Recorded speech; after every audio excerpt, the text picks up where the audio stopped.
The story of the 1985 Lincoln cent unfolds across a landscape shaped by decades of American history, changes in minting technology, and the evolving identity of the nation's smallest denomination coin. To understand the 1985 issue, you must first imagine the long journey of the Lincoln cent since its introduction in 1909, when it became the first United States coin to feature a real historical figure, rather than a symbolic representation of liberty. This bold change marked a new era in American coinage, and it set the stage for how the coin would continue to evolve, including the version struck in 1985, a year that may appear ordinary on the surface, but is filled with important developments behind the scenes. By the time 1985 arrived, the Lincoln cent had already been through multiple transformations in design, composition, and production methods. The portrait of Abraham Lincoln, created by Victor David Brenner in 1909, continued to dominate the obverse, and the wheat ears reverse had long since been replaced by Frank Gasparo's Lincoln Memorial design introduced in 1959. What many collectors may not realize is that by 1985, the cent was only 3 years into a dramatic shift in composition that had changed the feel, sound, and even the aging process of the coin. In 1982, rising copper prices forced the United States Mint to abandon the heavy copper planchets that had been used for decades. The Mint adopted a new standard, a zinc core clad in a thin copper layer, creating a coin that looked the same but weighed far less and behaved differently in circulation. This change continued to shape the coins of the mid-1980s, including the 1985 issues. As production of the 1985 Lincoln cent began, the Mint's facilities in Philadelphia and Denver took on the task of striking hundreds of millions of pieces for use in the American economy. These coins were produced during a period when the country relied heavily on cash. Transactions and millions of Lincoln cents changed hands daily in shops, gas stations, restaurants, and households. Although the 1985 cent saw no dramatic redesign or commemorative purpose, it reflects the economic climate of the time. The United States was emerging from the economic turbulence of the previous decade, and inflation had influenced the uses and perceptions of low-value currency. Despite their small value, Lincoln cents remained an essential part of daily commerce, and the Mint maintained enormous production levels to meet demand.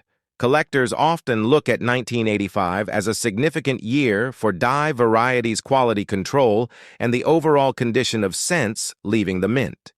During this period, the Mint continued refining its die preparation methods, which affected the sharpness of details on Lincoln's portrait, especially the hair coat and facial features.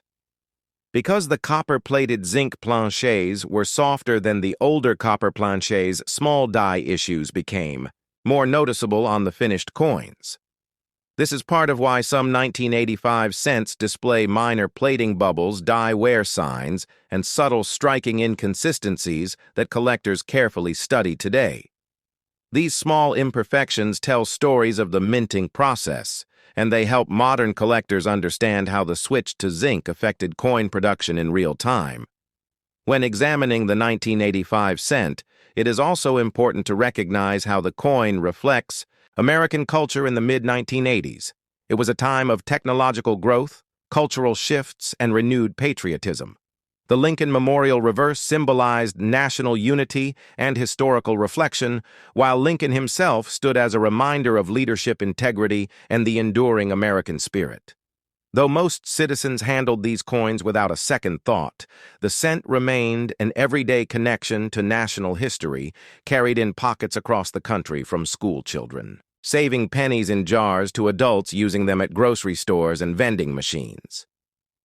From a numismatic perspective, the 1985 Lincoln cent also plays a role in the timeline of mint mark usage. Philadelphia minted the 1985 cent without a mint mark, as was customary, while Denver coins bore the familiar D below the date. The absence of a San Francisco business strike cent in 1985 also reflects the Mint's shifting priorities. San Francisco was primarily producing proof sets rather than General circulation coins. Proof cents from 1985 carry the S mint mark and are known for their sharp detail-mirrored surfaces and high quality, which makes them popular among collectors who appreciate the contrast between proof and circulation strike coins.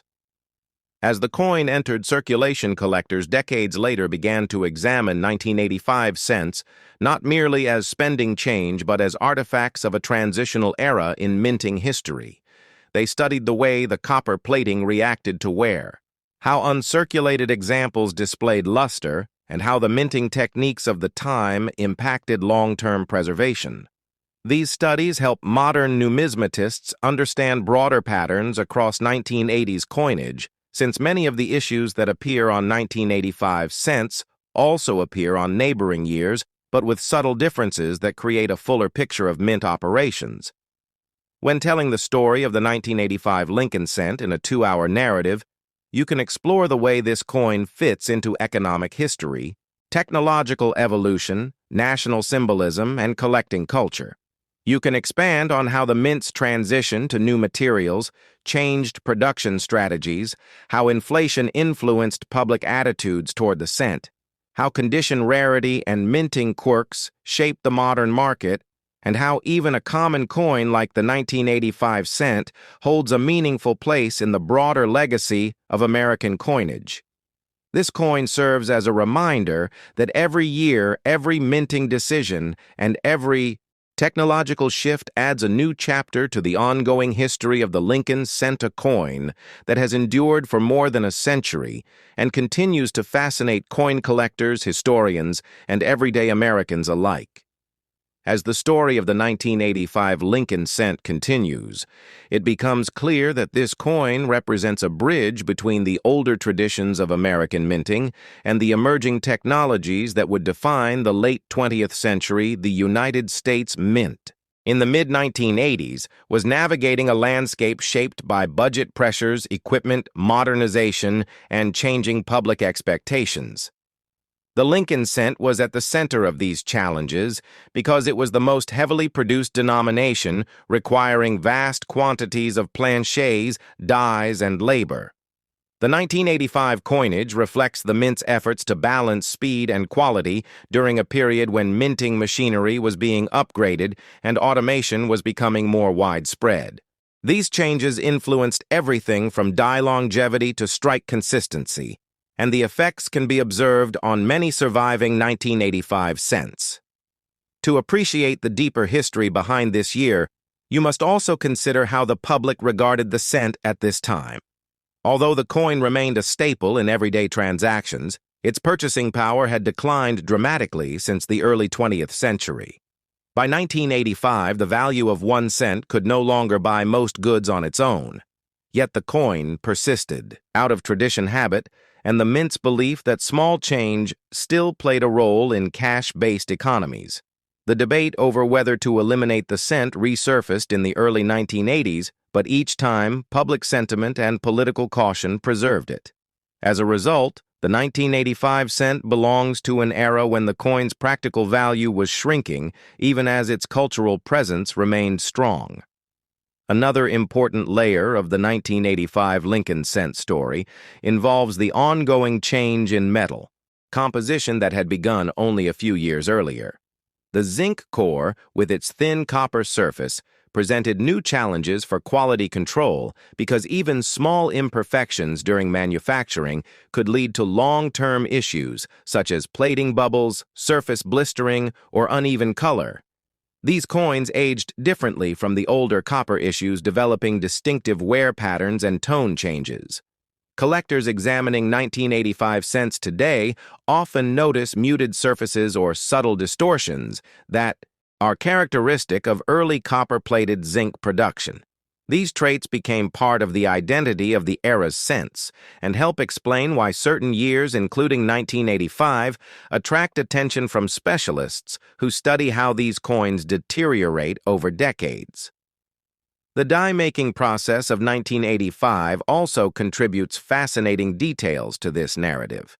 The mint was continuing to refine its hub and master die preparation methods, attempting to achieve greater uniformity between mints and reduce the frequency of die failures. Even so, the high demand for cents meant that dies were pushed hard, and many developed signs of fatigue, producing coins with soft details, especially in Lincoln's beard jawline and hair. Reverse dies also exhibited progressive wear, visible in the fine lines of the Lincoln Memorial, the statue of Lincoln inside the building, and the spacing of the steps. These wear characteristics provide valuable clues for numismatists, who study die life cycles and use them to reconstruct the stages of production for specific years. The 1985 Lincoln cent also holds a place in the history of mint packaging and collector products.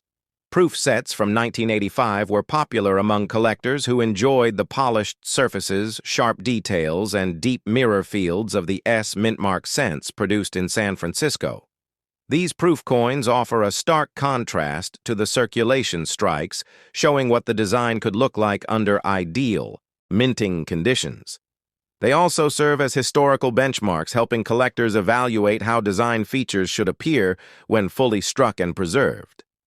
The enhancements used for proof coins, such as specially treated dies and higher striking pressure, reveal the artistic potential of the Lincoln cent design during the mid-1980s,